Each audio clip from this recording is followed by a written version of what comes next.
Right. Sir అయితే June 26, 27లో మళ్ళీ Hormuz స్ట్రైట్‌లో America, Iran యుద్ధాలు చేసుకున్నట్లుగా తెలుస్తోంది. అంటే అసలు శాంతి ఒప్పందం కుదురుతుందా? లేదంటే మళ్ళీ యుద్ధం తప్పదనిపిస్తోందా? ఎస్ అండి. ఇప్పుడు ఏదో శాంతి ఒప్పందం 107 రోజుల భీకర యుద్ధం ఇటు ఇరాన్ అమెరికాల మధ్య ముగిసి 14 పాయింట్స్ ఇష్యూస్ తో ఒక ఎంఓయూ కుదరడం. ఇప్పుడు స్విట్జర్లాండ్ లో మనకు అక్కడ అద్భుతమైన జెనీవా సమీపంలో ఒక లేక్ సమీపంలో ఒక రిసార్ట్ లో శాంతి చర్చలు జరగడం. దీనికి ఒక పక్కన యునైటెడ్ స్టేట్స్ ఆఫ్ అమెరికా తరఫున వైస్ ప్రెసిడెంట్ జేడీ వ్యాన్స్, బాగేరు, అరాక్చి, ఇటు ఇరాన్ తరపున, తర్వాత విట్కాఫ్, కుష్నేరు వీళ్ళందరూ ఇన్వాల్వ్ అయ్యి ఇటు పాకిస్తాన్, ఖతార్ మీడియేటర్స్ గా శాంతి చర్చలు జరుగుతున్నాయి. ఇలాంటి సందర్భంలో జూన్ 26న మళ్ళీ ఇరాన్ అమెరికాల మధ్య భీకరమైన యుద్ధం అనమాట. కొన్ని గంటల పాటు ఒకప్పుడు ముందు జరిగిన ఫిబ్రవరిలో జరిగిన లాస్ట్ వీక్ లో జరిగిన యుద్ధాన్ని గుర్తు చేస్తూ ఒక భీకరమైన యుద్ధం జరిగింది కొన్ని గంటల పాటు. ఎందుకు జరిగిందంటే ఇరాన్ యునైటెడ్ స్టేట్స్ ఇప్పుడు సింగపూర్కి సంబంధించిన ఎవర్ లవ్లీ మిస్సర్స్ ఎవర్ లవ్లీ అనే ఒక నౌక మీద కమర్షియల్ షిప్ మీద ఇరాన్ దాడి చేసింది. ఎందుకంటే నువ్వు వెళ్ళమన్న రూట్లో మేము వెళ్ళమన్న రూట్లో నువ్వు వెళ్ళలేదని ఇరానియన్ షిప్ ఇది సింగపూర్ షిప్ ని అటాక్ చేసింది, కమర్షియల్ షిప్ ని. ఇది ఎందుకు అటాక్ చేసిందంటే ఈ హర్మూజ్ స్ట్రైట్ లో నేను చెప్పినట్టు వినాలి, ఇది నా కంట్రోల్లో ఉంది అని చెప్పడానికి అనమాట ప్రపంచానికి మెసేజ్. వెంటనే యునైటెడ్ స్టేట్స్ ఆఫ్ అమెరికా దాని మీద అటాక్ చేసినట్టుకు. రెండోది ఏంటంటే ఖతార్లో మనకేంటంటే ఖతార్లో ఒక పెద్ద ఈ లాస్ వెగాస్ అనే ఒక అద్భుతమైన ఒక one of the world's largest LNG terminal మీద కూడా అటాక్ చేయడం. అందులో కొంతమంది డజన్ల కొద్దీ చనిపోవడం, ఇండియన్స్ కూడా ఒక డజన్ మంది అందులో చనిపోవడం. ఈ దాడి కూడా ఇరాన్ యొక్క ఐఆర్జీసీ పాత్ర ఉంది అనేది అనుమానం పడుతున్నారన్నమాట. అందుకనే వెంటనే యునైటెడ్ స్టేట్స్ ఆఫ్ అమెరికా వెంటనే మిలిటరీ రెస్పాన్స్ ఇచ్చేసింది. జేడీ వ్యాన్స్ ఏమంటున్నారంటే ఈ violence will be met with the violence అనుకుంటూ ఆయన అటాక్ చేయడం జరిగింది. వెంటనే యుఎస్ సెంట్రల్ కమాండ్ ఏంటంటే ఇరాన్ క్వెష్ ఐలాండ్, ఇరానియన్ తర్వాత తీరంలో ఉన్న మిలిటరీ యొక్క డ్రోన్లు, మిసైల్స్, స్టోరేజ్ సెంటర్స్ మీద అటాక్ చేయడం, రాడార్ సెంటర్ మీద అటాక్ చేయడం జరిగింది. ఒక భీకరమైన దాడి యునైటెడ్ స్టేట్స్ ఆఫ్ అమెరికా చేయడం జరిగింది.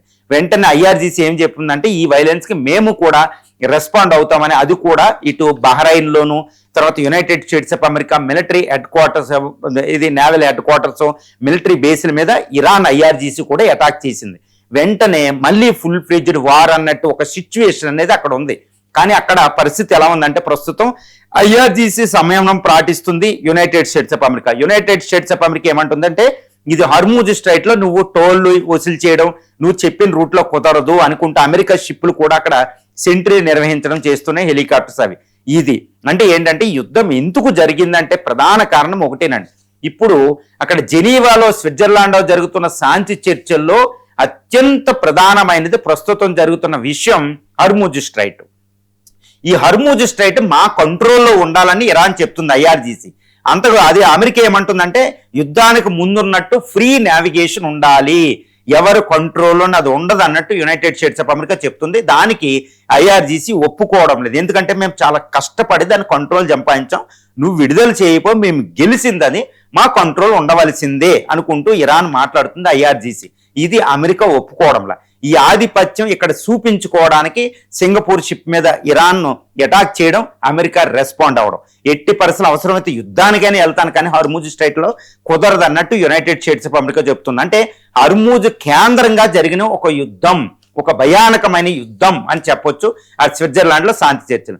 ఒక పక్కన మరో పక్కన శాంతి చర్చలు అలాగే కొనసాగుతున్నాయి. ఒక ట్రాక్ టు డిప్లొమసీలో కూడా అది కొనసాగుతున్నాయి, డైరెక్ట్ గా కొనసాగుతున్నాయి. నిన్నటి అక్కడ ఈ ఇరాన్ అమెరికా యొక్క మిలిటరీ ఒక జాయింట్ బోర్డు కూడా అక్కడ ఎస్టాబ్లిష్ అయిందంటే శాంతి చర్చలు ఫ్రూట్ఫుల్ గానే జరుగుతున్నాయి. మరి ఇక్కడ క్వశ్చన్ ఏంటంటే యుద్ధం ముందుకెళ్తుందా, శాంతి చర్చలు ముందుకెళ్తాయి అనేది. నాకు తెలిసినంత వరకు ఇక్కడున్న ఇన్ఫర్మేషన్, ఇక్కడున్న ఇద్దరు ఇరాన్, ఐఆర్జీసీ, ఇటు యునైటెడ్ స్టేట్స్ ఆఫ్ అమెరికా యొక్క పరిస్థితిని బట్టి ఆలోచిస్తే శాంతి చర్చలే ముందుకెళ్తాయి.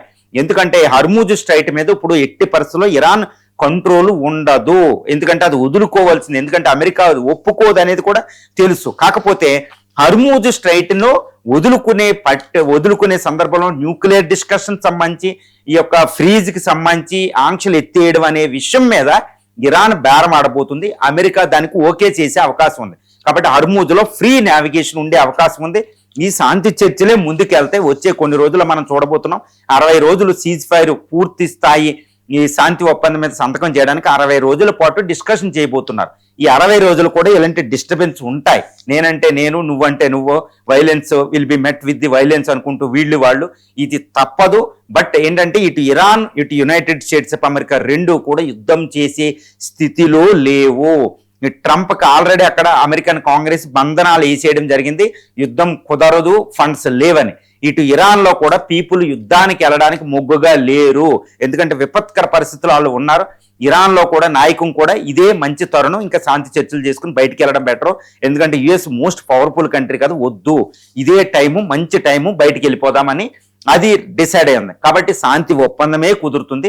ఈ మధ్యలో గల్ఫ్ దేశాలు కూడా మళ్ళీ ఇంకొకసారి యుద్ధం వద్దు అన్నట్టు అవి కూడా ఉన్నాయి. అందుకని ఇంతగా ఇరాన్కి ఫేవరబుల్ గా ఈ 14 పాయింట్స్ మీద ఈ శాంతి చర్చలు మొదలైనవి అంటే మనం అర్థం చేసుకోవచ్చు. కాబట్టి ఇది ఏదో ఇలా డిస్టర్బెన్స్ ఉంటూనే ఉంటది 60 days, కానీ యుద్ధం అంటూ ఉండదు. కేవలం శాంతి ఒప్పందం ఇటు ఇరాన్ అమెరికాల మధ్య కుదరబోతుంది. ఇంకొక గుడ్ న్యూస్ ఏంటంటే శాంతి ఒప్పందం కుదురుతుందని చెప్పడానికి ఏంటంటే నిన్నట ఇటు Israel, United States of America, Lebanon మధ్య ఒక ట్రైలేటరల్ శాంతి ఒప్పందం కూడా కుదిరింది.